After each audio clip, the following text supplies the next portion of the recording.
বড় বড় নামি দামি রেস্টুরেন্টে এটা অনেক চড়া দামে বিক্রি করা হয়, আর এটা তো সবাই পছন্দ করে।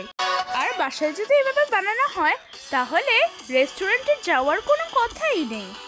By the way, Assalamu alaikum. I am Nusrat Najmin and welcome back to Nusrat Najmin Cooking Channel.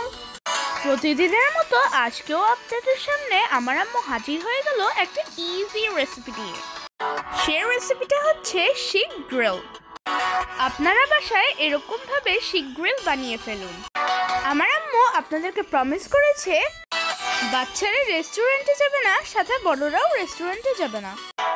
এটা এতটাই টেস্টি হয় খেতে, আপনি নিজেই বানিয়ে নিজেই সারপ্রাইজড হয়ে যাবেন। So let's go to my kitchen and just cook. So let's go.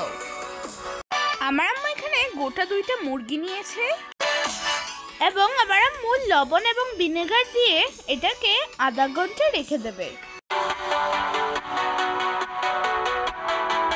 And then আমার আম্মু চিকেনগুলোকে একটু কেটে নেবে যেন মশলাগুলো চিকেনের গায়ে লেগে যায় আর দেখতেও অনেক সুন্দর দেখা যাবে। আমার আম্মু এখানে একটা গ্রিল করে দেখাবে আর একটা চুলায় করে দেখাবে। আপনাদের সুবিধার জন্য আমার আম্মু এরকম ইজিলি ভাবে দেখানোর চেষ্টা করছে। এটা দেখেন আমার আম্মুর কাটা হয়ে গিয়েছে। আমার আম্মু 2টো মুরগিকে কেটে নিল। আমার আম্মু একটাকে আলাদা করলো এবং ভিনেগার এবং লবণ দিবে এবং ভালো করে মিক্সড করে নেবে এবং এটাকে আধা ঘন্টা রেখে দেবে, মানে হাফ অ্যান আওয়ার রেখে দেবে রেস্টে।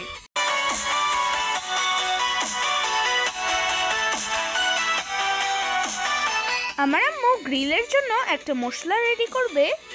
আমার আম্মু ব্লেন্ডারে দিয়ে দিল পেঁয়াজ, গোটা মরিচ, টমেটো। আমার আম্মু দিয়ে দিল বাদাম।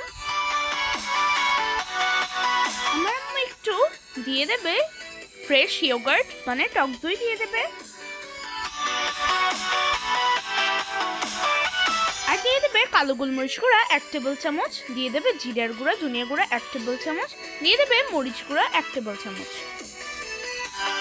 আর একটু হলুদ গুঁড়া দিয়েছে 1 টেবিল চামচ, আর একটু টক দই দেবে। আমার এখানে ফার্স্টে দিয়েছে সরিষার তেল, আদা বাটা, রসুন বাটা 1 টেবিল চামচ, মরিচ গুঁড়া 1 টেবিল চামচ। আর এখানে আমার আম্মু নিয়েছে ব্লেন্ডার মশলা। সরি, এটা স্কিপ হয়ে গেছে, আমার আম্মু এটা আপনাদেরকে দেখাতে পারছে না। আমার আম্মু এখানে সরিষার তেল দিয়ে হাত দিয়ে ভালো করে মেখে নেবে। আমার আম্মু এখানে দিবে চিনি এবং টেস্টিং সল্ট 1 টেবিল চামচ, এন্ড দেন আমি ভালো করে মিক্সড করে নেব। আমার আম্মু এটাকে সারা রাত রেখে দেবে। আপনাদের হাতে যদি সময় না থাকে তাহলে আপনারা 3-4 ঘন্টা রাখলেও হয়ে যাবে। আমার আম্মুর হাতে সময় ছিল তাই আমার আম্মু রেখেছে। আমার আম্মু ওভেনটাকে 10 মিনিট গরম করে রেখেছে। আমার আম্মু এটাকে শিকের ভিতরে দিয়ে দেবে এবং আমার আম্মু শিকে গেঁথে নিয়েছে। দেখেন কি সুন্দর রেস্টুরেন্ট স্টাইলে ঘুরছে। দোকানে যেরকম ভাবে বানাচ্ছে সেই রকমই ভাবে দেখাচ্ছে। আপনাদের কাছে কেমন লাগছে?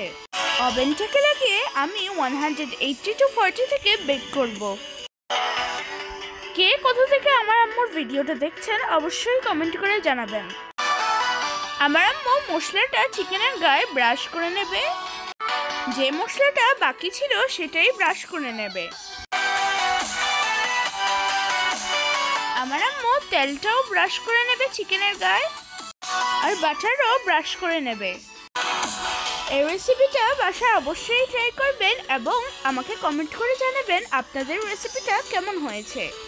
আমার আম্মু এটাকে ওভেন থেকে নামিয়ে নেবে। এই তো আমার আম্মুর শিক গ্রিলটা হয়ে গিয়েছে। দেখতে কত সুন্দর লাগছে, তাই না? পরোটা বলেন, রুটি বলেন, পোলাও বলেন, সব কিছুর সাথে মানাবে ও দারুণ টেস্ট হবে। আই হোপ এই রেসিপিটা আপনাদের থেকে অনেকে ভালো লেগেছে। যদি এই ভিডিওটা ভালো লেগে থাকে তাহলে অবশ্যই লাইক, শেয়ার, কমেন্ট করে দেবেন এবং সাবস্ক্রাইব করতে ভুলবেন না কিন্তু। So yeah, see you in the next video. Allah Hafiz.